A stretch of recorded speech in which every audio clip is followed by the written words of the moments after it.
How are you? I'm gonna.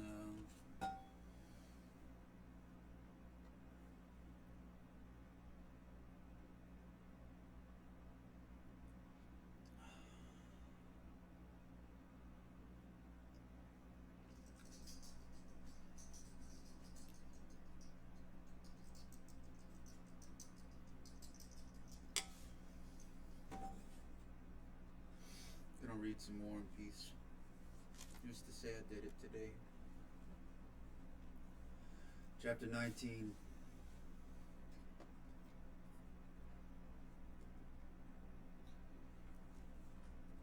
At the men's end of the table, the talk grew more and more animated. The colonel told them that the declaration of war had already appeared in Petersburg, and their copy, which he had himself seen, had that day been forwarded by courier to the commander-in-chief.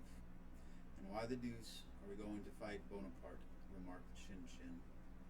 "He has stopped Austria's cackle, and I fear it will be our turn next." The colonel was a stout, tall, plethoric German, evidently devoted to the service and patriotically Russian. He resented Shin's remark. "It is for the reason, my good sir," said he, speaking with a German accent, "for the reason that the emperor knows that. He declares in the manifesto that he cannot view with indifference the danger threatening Russia, and that the safety and dignity of the empire, as well as the sanctity of its alliances." He spoke this last word with particular emphasis, as if in it lay the gist of the matter. Then, with the unerring official memory that characterized him, he repeated from the opening words of the manifesto, "And the wish which constitutes the emperor's sole and absolute aim, to establish peace in Europe on firm foundations, has now decided him to dispatch part of the army abroad and to create a new condition for the attainment of that purpose. That, my dear sir, is why," he concluded, drinking a tumbler of wine with dignity and looking to the count for approval. "Connaissez-vous le proverbe? Jerome, do not roam, but turn spindles at home," said Shin, puckering his brows and smiling. "Cela nous convient à merveille. Suvorov now." Oh, wait, it says, "Do you know the proverb? That suits us down to the ground. Hollow, I just ask you." That's all of them at once.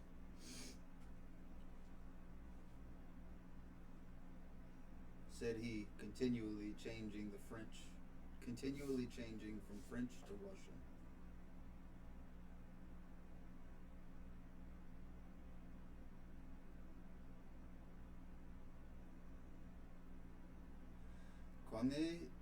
"Connaissez-vous le proverbe? Jerome, do not roam, but turn spindles at home," said Shin, puckering his brows and smiling. "Cela nous convient à merveille." Suvorov now, he knew what he was about, yet they beat him a plate 14.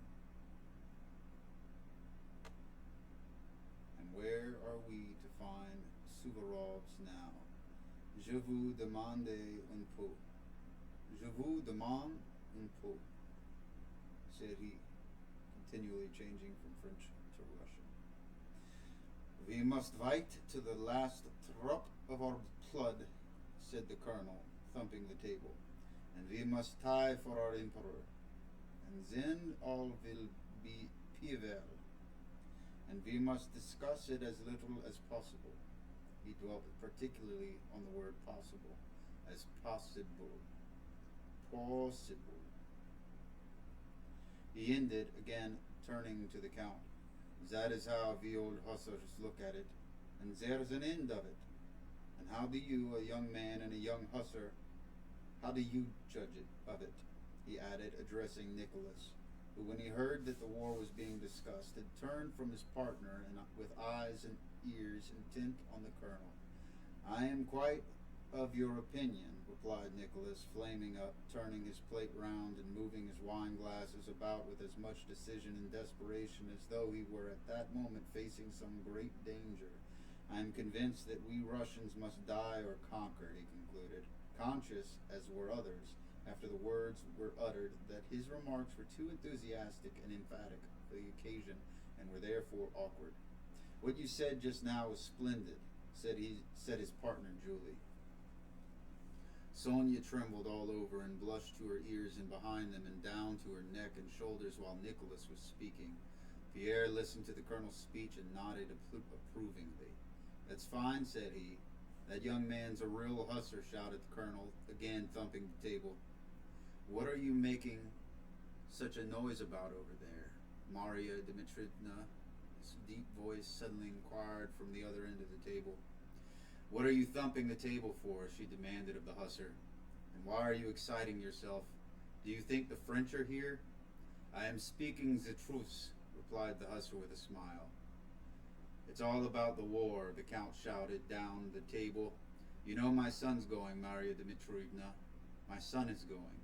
I have 4 sons in the army, but still I don't fret. It is all in God's hands. You may die in your bed, or God may spare you in a battle, replied Maria Dmitrievna's deep voice, which easily carried the whole length of the table.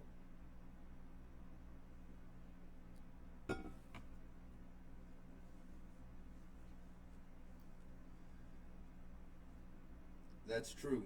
Once more the conversations concentrated, the ladies at the one end and the men's at the other. You won't ask, Natasha's little brother was saying. I know you won't ask. I will, replied Natasha, her face suddenly flushed and reckless with joyous resolution. She half rose by a glance inviting Pierre, who sat opposite, to listen to what was coming, and turning to her mother. Mama, rang out the clear contralto notes of her childish voice, audible the whole length of the table. What is it? Asked the Countess, startled. But seeing by her daughter's face that it was only mischief, she shook a finger at her sternly with a threatening and forbidding movement of her head. The conversation was hushed. Mama, what sweets are we going to have? And Natasha's voice sounded still more firm and resolute. The Countess tried to frown, but could not. Maria Dmitrievna shook her fat finger. Cossack, she said threateningly. Most of the guests, uncertain how to regard this sally, looked at the elders. You had better take care, said the Countess. Mama, what sweets are we going to have? Natasha again cried boldly, with saucy gaiety, confident that her prank would be taken in good part. Sonia and fat little Petya doubled up with laughter. You see, I have asked, whispered Natasha to her little brother and to Pierre, glancing at him again. Ice pudding, but you won't get any, said Maria Dmitrievna. Natasha saw there was nothing to be afraid of, and so she braved even Maria Dmitrievna. Maria Dmitrievna, what kind of ice pudding? I don't like ice cream. Why are they making me say this word so fucking much? What's up with this word? Why is it being said so much? I'm tired of saying Maria Dmitrievna. Jeez. No, what kind, Maria Dmitrievna? What kind? She almost screamed. I want to know. Maria Dmitrievna, and the Countess burst out laughing, and all the guests joined in. Everyone laughed, not at Maria Dmitrievna's answer, but at the incredible boldness and smartness of this little girl who had dared to treat Maria Dmitrievna in the fashion. Natasha only desisted when she had been told that there would be pineapple ice. Before the ices, champagne was served around. The band again struck up. The Count and Countess kissed, and the guests, leaving their seats, went up to congratulate the Countess and reached across the table to clink glasses with the Count, with the children, with one another. Again the footmen rushed about, chairs scraping and in the same order in which they had entered, but with redder faces. The guests returned to the drawing room and to the Count's study.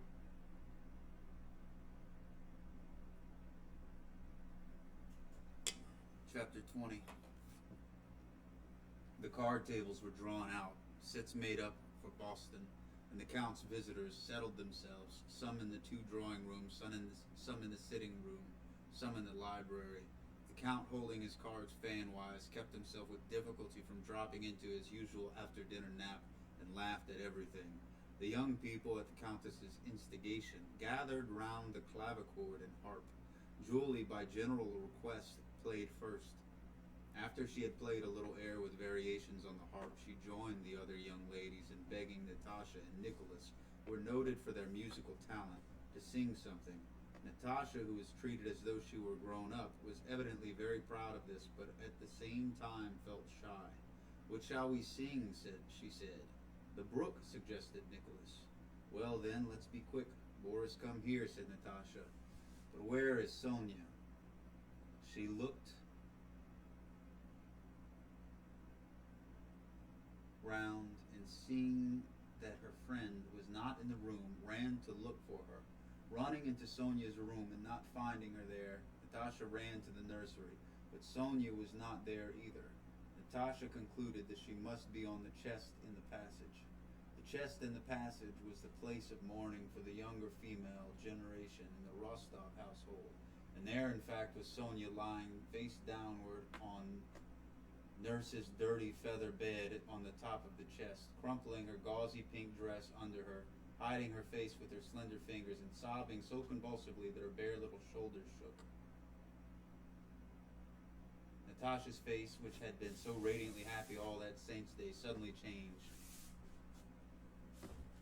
Her eyes became fixed, and then a shiver passed down her broad neck, and the corners of her mouth drooped. "Sonia, what is it? What is the matter?" "Ooh, ooh, ooh," and Natasha's large mouth widened, making her look quite ugly, and she began to wail like a baby without knowing why, except that Sonia was crying. Sonia tried to lift her head to answer, but could not, and hid her face still deeper in the bed.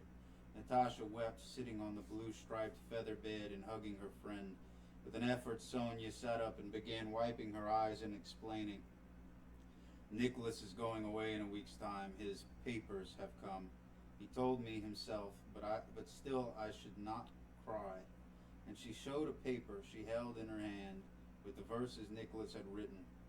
"Still I should not cry, but you can't. No one can understand what a soul he has." And she began to cry again because he had such a noble soul. "It's all very well for you. I am not envious. I love you and Boris also," she went on, gaining a little strength. "He is nice. There are no difficulties in your way. But Nicholas is my cousin. One would have to. The Metropolitan himself. And the Russian church cousins come with the prohibited degrees of affinity, and a special permission has to be obtained for their marriage. Or you could just not marry your cousin. And even then it can't be done. And besides, if she tells Mama..." Sonia looked upon the Countess as her mother and called her so, "that I am spoiling Nicholas's career and am heartless and ungrateful, while truly God is my witness." And she made the sign of the cross. "I love her so much, and all of you, only Vera. And for what? What have I done to her? I am so grateful to you that I would willingly sacrifice everything, only I have nothing." Sonia could not continue, and again hid her face in the hands and in the feather bed. Natasha began consoling her, but her face showed that she understood all the gravity of her friend's trouble. "Sonia," she suddenly exclaimed, as if she had guessed the true reason of her friend's sorrow, "I am sure Vera has said something to you since dinner, hasn't she?" "Yes, these verses Nicholas wrote himself, and I copied some others, and she found them on my table and said she'd show them to Mama, and that I was ungrateful, that Mama would never allow him to marry me, and that he'll marry Julie. You see how he's been with her all day. Natasha, what have I done to deserve it?" And again she began to sob more bitterly than before. Natasha lifted her up, hugged her, and smiling through her tears, began comforting her. "Sonia, don't believe her, darling. Don't believe her. Do you remember how we and Nicholas, all three of us, talked in the sitting room after supper? Does this book ever get interesting? Why, we settled how everything was to be. I don't quite remember how, but don't you remember that it could all be arranged and how nice it all was? His uncle Shinshin's brother has married his first cousin, and we are only second cousins, you know. And Boris says it is quite possible. You know, I have told him all about it, and he is so clever and so good. And said Natasha, "Don't you cry, Sonia, dear love, darling Sonia." And she kissed her and laughed. Vera is spiteful. Never mind her, and all will come right, and she won't say anything to Mama. Nicholas will tell her himself, and he doesn't care at all for Julie. Natasha kissed her on the hair. Sonia sat up. The little kitten brightened, its eyes shone, and it seemed ready to lift its tail, jump down on its soft paws, and begin playing with the ball of worsted as a kitten should. "Do you think so? Really? Truly?" she said, quickly smoothing her frock and hair. "Truly, truly. Really, truly," answered Natasha, pushing in a crisp lock that had strayed from under her friend's plaits. Both laughed. "Well, let's go and sing the brook. Come along. Do you know that fat Pierre who sat opposite me is so funny," said Natasha, stopping suddenly. "I feel so happy." And she set off at a run along the passage. Sonia, shaking off some down which clung to her and tucking away the verses in the bosom of her dress close to her bony little chest, ran after Natasha down the passage into the sitting room with flushed face and light, joyous steps. At the visitor's request, the young people sang the quartet, "The Brook," with which everyone was delighted. Then Nicholas sang a song he had just learnt. At night time in the moon's fair glow, how sweet all as fancies wander free, to feel that in this world there's one who still is thinking but of thee, that while her fingers touch the harp, wafting sweet music o'er the lea, it is for thee thus wails her heart, sighing in message out to thee. A day or two, then bliss unspoiled, but oh, till then I cannot live. He had not finished the last verse before the young people began to get ready to dance in the large hall, and the sound of the feet and the coughing of the musicians were heard from the gallery. Pierre was sitting in the drawing room where Shinshin had engaged him as a man recently returned from abroad in a political conversation in which several others joined but which bored Pierre. When the music began, Natasha came in and, walking straight up to Pierre, said, laughing and blushing, "Mama told me to ask you to join the dancers." "I'm afraid of mixing the figures," Pierre replied, "but if you will be my teacher," and lowering his big arm, he offered it to the slender little girl. While the couples were arranging themselves and the musicians tuning up, Pierre sat down with his little partner. Natasha was perfectly happy. She was dancing with a grown-up man who had been abroad. She was sitting in a conspicuous place and talking to him like a grown-up lady. She had a fan in her hand that one of the ladies had given her to hold, assuming quite the pose of a society woman. Heaven knows when and where she had learnt it. She talked with her partner, fanning herself and smiling over the fan. "Dear, dear, just look at her," exclaimed the Countess as she crossed the ballroom, pointing to Natasha. Natasha blushed and laughed. "Well, really, Mama, why should you? What is there to be surprised at?" In the midst of the third écossaise, there was a clatter of chairs being pushed back in the sitting room where the Count and Marya Dmitrievna had been playing cards with the majority of the more distinguished and older visitors. They now, stretching themselves after sitting so long and replacing their purses and pocketbooks, entered the ballroom. First came Marya Dmitrievna.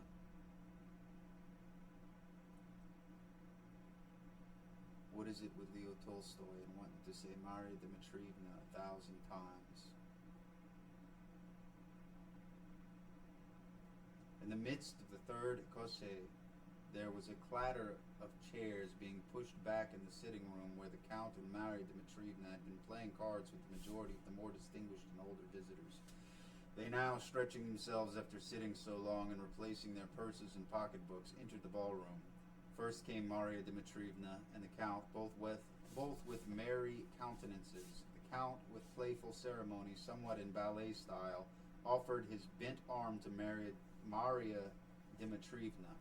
He drew himself up. A smile of debonair gallantry lit up his face, and as soon as the last figure of the écossaise was ended, he clapped his hands to the musicians, and shouted to their gallery, addressing the first violin, "Simon, do you know Daniel Cooper?" This was the Count's favorite dance, which he had danced in his youth. Strictly speaking, Daniel Cooper was one figure of the Anglaise. Look at Papa," shouted Natasha to the whole company, and quite forgetting that she was dancing with a grown-up partner, she bent her curly head to her knees and made the whole room ring with laughter. And indeed, everybody in the room looked with a smile of pleasure at the jovial old gentleman who, standing beside his tall and stout partner, Marya Dmitrievna, curved his arms, beat time, straightened his shoulders, turned out his toes, tapped gently with his foot, and by a smile that broadened his round face more and more, prepared the onlookers for what was to follow. As soon as the provocatively gay strains of Daniel Cooper, somewhat resembling those of a merry peasant dance, began to sound, all the doorways of the ballroom were suddenly filled by the domestic serfs, the men on one side and the women on the other, who with beaming faces had come to see their master making merry. "Just look at the master, a regular eagle he is," loudly remarked the nurse as she stood in one of the doorways. The Count danced well and knew it, but his partner could not and did not want to dance well. Her enormous figure stood erect, her powerful arms hanging down. She had handed her reticule to the Countess, and only her stern but handsome face really joined in the dance. What was expressed by the whole of the Count's plump figure in Marya Dmitrievna found expression only in her more and more beaming face and quivering nose. But if the Count, getting more and more into the swing of it, charmed the spectators by the unexpectedness of his adroit maneuvers and the agility with which he capered about on his light feet, Marya Dmitrievna produced no less impression by slight exertions, the least effort to move her shoulders or bend her arms when turning or stamp her foot, which everyone appreciated in view of her size and habitual severity. The dance grew livelier and livelier. The other couples could not attract a moment's attention to their own evolutions and did not even try to do so. All were watching the Count and Marya Dmitrievna. Natasha kept pulling everyone by sleeve or dress, urging them to look at Papa, though as it was, they never took their eyes off the couple. At the intervals of the dance, the Count, breathing deeply, waved and shouted to the musicians to play faster. In the intervals of the dance, the Count, breathing deeply, waved and shouted for the musicians to play faster. Faster, faster, and faster. Lightly, more lightly, and yet more lightly whirled the Count, flying round Marya Dmitrievna, now on his toes, now on his heels, until turning his partner round to her seat, he executed the final pass, raising his soft foot backwards, bowing his perspiring head, smiling and making a wide sweep with his arm, amid a thunder of applause and laughter led by Natasha. Both partners stood still, breathing heavily and wiping their faces with their cambric handkerchiefs. "That's how we used to dance in our time, ma chère," said the Count. "That was a Daniel Cooper," exclaimed Marya Dmitrievna, tucking up her sleeves and puffing heavily. I'm not counting how many times it says that, but just...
Sounds like everyone in this book's a fucking douchebag, to be honest. I'm not gonna lie to you, they just sound awful. I can imagine there's gonna be a lot of backstabbing in this book. Just based on the way they talk. And I just, a lot of these old books are a lot about betrayal.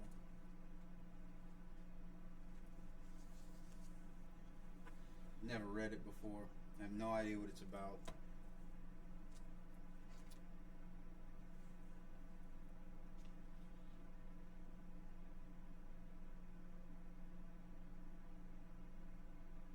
The 100 greatest books ever written.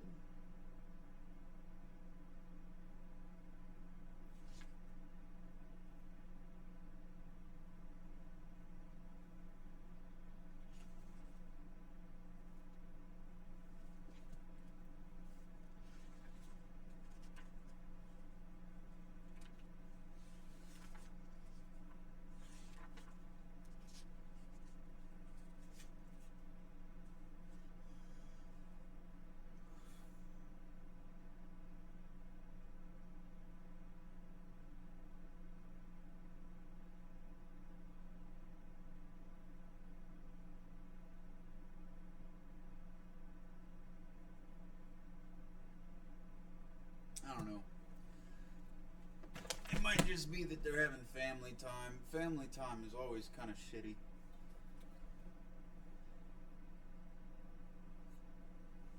People are far too close to one another, in my opinion. And they extend that to people that they don't know at all. And can be quite frustrating.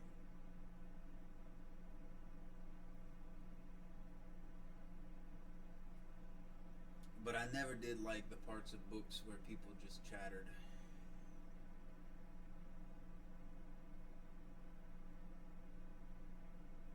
But I'm sure it'll be good. It's barely, not even a tenth of the way through it, so.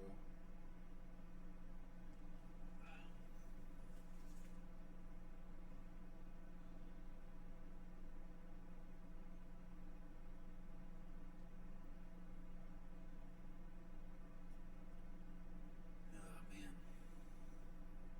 Anyway. There, I read today.